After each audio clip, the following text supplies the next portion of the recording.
Viewers opinion, Tropa Target ang inaasinta ng TNT Tropang 5G sa 51st season PBA Rookie Draft. Si Bossing ang bahala sa trade na gagawin nila para makuha ang target nilang prospect mula sa Ateneo Blue Eagles. Yan ang mga pag-uusapan natin ngayon, kaya huwag mong kalimutan na mag-comment at mag-suggest din para malaman ang opinion mo.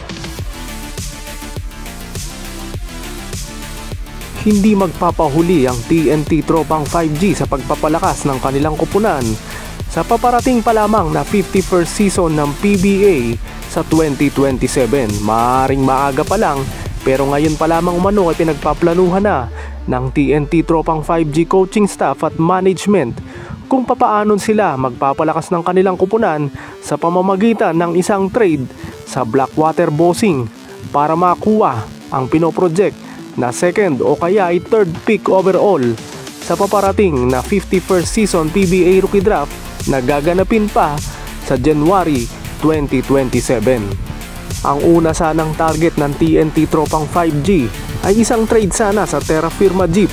na sinasabing makakakuha ng top pick overall sa 2027 PBA Rookie Draft. Pero naunahan na nga sila ng Barangay Ginebra San Miguel nang i-trade ng nasabing kupunan sila Maverickahan Misi at Aljon Mariano kapalit ng first round pick ng Terra Firma Jeep na pinoproject nga na magiging number 1 pick overall.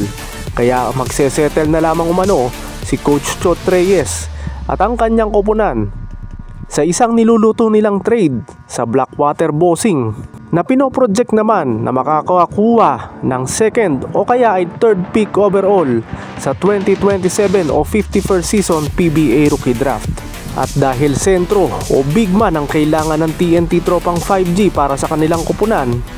ay isang top prospect mula sa Ateneo Blue Eagles ang tinatarget ni Coach Chot Reyes at ng TNT Tropang 5G sa 51st season PBA Rookie Draft. Alamin natin kung paano ito makukuha ng TNT Tropang 5G gayong wala naman silang mataas na pick sa 2027 PBA Rookie Draft.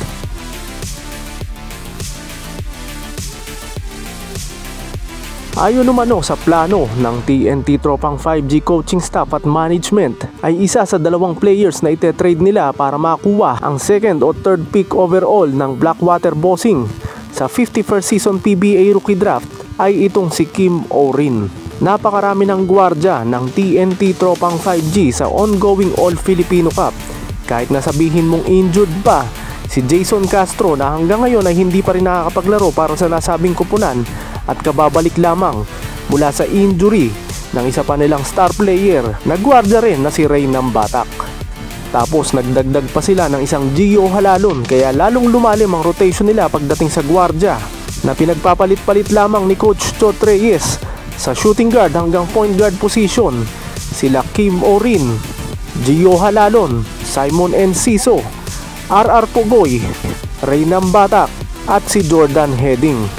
Habang meron pa silang nasa reserve list na sila Brian Heruela, Almon Bosotros, Evan Nava at ang injured nga ngayon na si Jason Castro. Kaya masasabing dispensable na talaga itong si Kim Orin na nakuha lamang nila mula sa free agency noong 2023. Kitang-kita na sa pagdating nila Gio Halalon at ang pagbabalik ni Reynam Batak sa TNT Tropang 5G guard rotation ay lalong nawalan ng playing time at hindi na nga nagagamit ni Coach Chot Reyes itong si Kim Orin na siyang inasahan ng kupunan noong wala pa sila Reynam Batak at Gio Halalon sa TNT Tropang 5G lineup.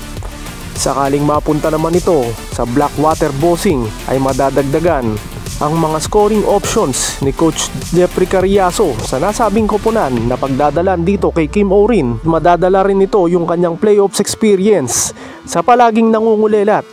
at hindi pumapasok sa playoffs na Blackwater Bossing. At dito sa nasabing kupunan na pagdadalan kay Kim Orin ay may pag-asa na ma-revive ang kanyang PBA playing career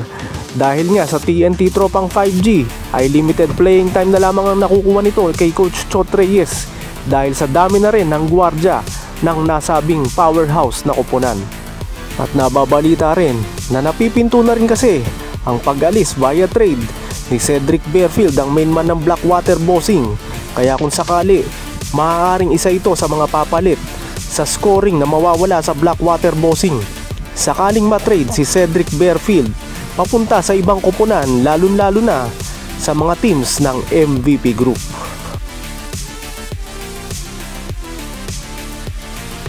At ang isang player na sinasabing kasama sa 2-on-1 trade para makuha ang projected second o third pick overall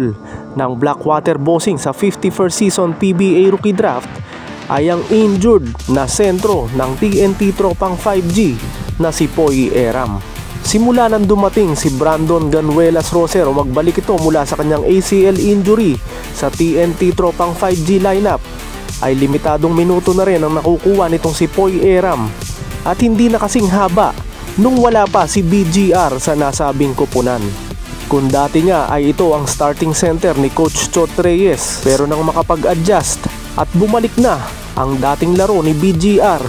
ay nawala na sa kanya ang starting center role ng TNT Tropang 5G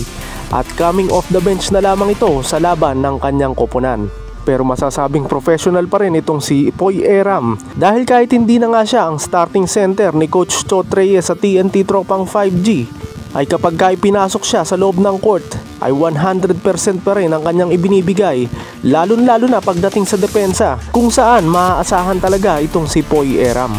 At bilang patunay nga dyan, nung nakaraang 49th season All-Filipino Cup Finals kontra San Miguel Beermen, nang ma-injure dito sa Game 2, ay nagpumilit itong bumalik sa Game 4 dahil nasa alanganing sitwasyon ng kanyang koponan sa tanga na 2-1 lead ng San Miguel Beermen sa Best of 7 Final Series nung nakaraang All-Filipino Cup. Pero imbis na mapabuti, lalo pa itong napasama dahil na-aggravate ni Poy Eram ang kanyang minor injury lamang kung tutuusin, na kinakailangan lamang talagang ipahinga ng ilang linggo. Pero dahil sa kagustuhan nitong manalo muli ng championship at matupad ang pangarap nilang Grand Slam, ay naglaro ito through pain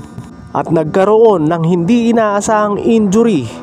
nang magbalik ito sa Game 4 na nagresulta sa mas malalang injury na ACL. At dahil ACL nga yan, inaasahan na 1 taon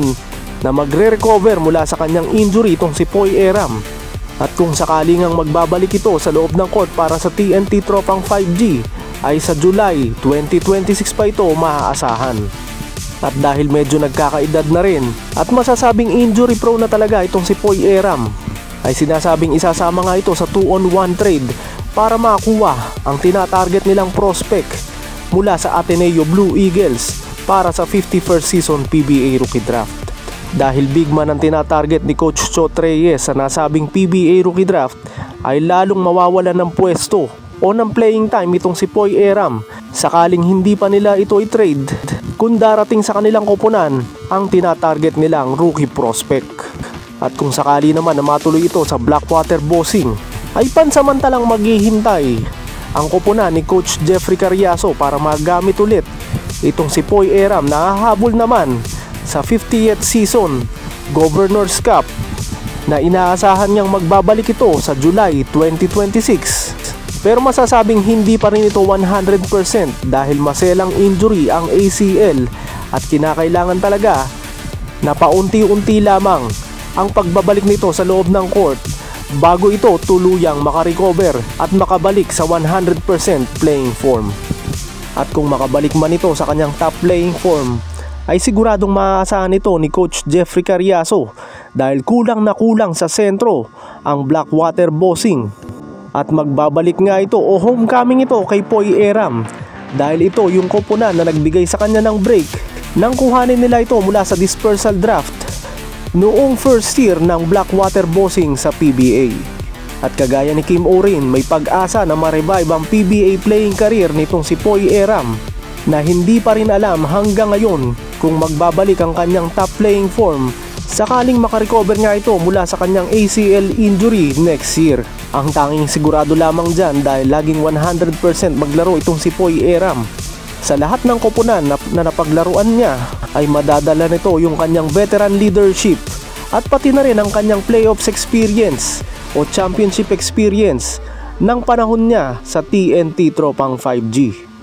Kaya kahit sabihin na may edad na nga ito sa edad na 37 years old, ay maaasahan pa rin itong si Poy Eram sa kanyang pagbabalik mula sa kanyang ACL injury kung sakali na matuloy ang 2-on-1 trade na to ng Blackwater Bossing at TNT Tropang 5G sa kanyang pagbabalik sa dati niyang koponan na Blackwater Bossing.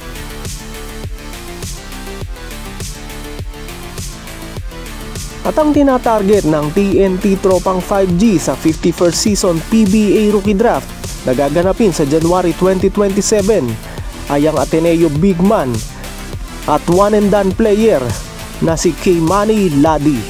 Hindi pa man ito naglalaro sa Ateneo Blue Eagles sa ongoing UAAP season, ay tinatarget na umano ito ni Coach Chot Reyes. At ganun din ang may-ari mismo ng MVP Group at TNT Tropang 5G na si Manny V. Pangilinan. Dahil galing nga ito sa Ateneo Blue Eagles na ini-sponsoran ni MVP, ay gustong-gusto nga umano ito na mapunta sa TNT Tropang 5G na siyang flagship naman ng MVP Group sa PBA. At dahil one and done player nga lang ito, inaasahan na next season ng PBA ay magpapadraft na nga ito. At isa si MVP mismo ang kumukumbinse dito kay Keimani Ladi na magpadraft sa PBA sa 2027. Sa height na 6'8", very flexible itong si Keimani Ladi na nakakapaglaro mula center position, stretch 4, small forward at minsan nga kinakaya pa nga umano nito na mag shooting guard lalo na nung naandun pa siya sa Amerika. Maaasahan ito sa loob at sa labas dahil na rin sa kaganda ng kanyang 3-point percentage at kung pag-atake sa shaded lane ay hindi mabibigo ni Keimani Ladi ang TNT Tropang 5G. Sa ngayon, ito ang tumatayong leading scorer ng Ateneo Blue Eagles sa ongoing UAAP season at isa sa mga MVP contenders, lalo na kung papasok sa Final Four at Championship ang kanyang koponan na Ateneo Blue Eagles sa ongoing UAAP season. At kung sakali nga na makuha daw ito ng TNT Tropang 5G sa 51st season PBA Rookie Draft, ay makakatambal nito sa frontline position ng TNT Tropang 5G si Brandon Ganuelas Roser na tatayong sentro ng nasabing koponan at itong si Keimani Ladi ang gagawing stretch 4 ni Coach Chot Reyes para maging pantapat sa ibang teams na mayroong twin tower combination at mapabata na rin ang kanilang lineup ng paunti-unti. Kasama rin sa binuong lineup ni Coach Norman Black itong si Keimani Ladi para sa Southeast Asian Games na gaganapin sa December at inaasahan na isa ito sa mga magiging credentials ng one and done player mula sa Ateneo Blue Eagles na kung tutuusin niya ay pwede pang maging number 1 pick overall, depende kung sino-sino yung mga sasali sa 51st season PBA Rookie Draft. Napakalaki umano ng potensyal nitong si Keimani Ladi sa TNT Tropang 5G na walang ibang layunin kundi magpalakas ng kanilang koponan every season. Kaya inaasahan na sa kabuuan ng 50th season ay may magaganap na trade sa pagitan ng TNT Tropang 5G at Blackwater Bossing para makuha ang projected second o third pick overall ng Blackwater Bossing sa 51st season PBA Rookie Draft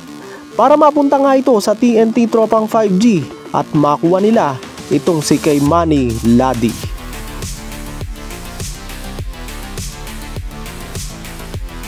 Anong opinion mo dito sa tinatarget na prospect o rookie prospect ng TNT Tropang 5G para sa 51st season ng PBA? Magiging sulit ba ang gagawin nilang trade sa Blackwater Bossing kung saan sinasabing pakakawalan nila sila Kim Orin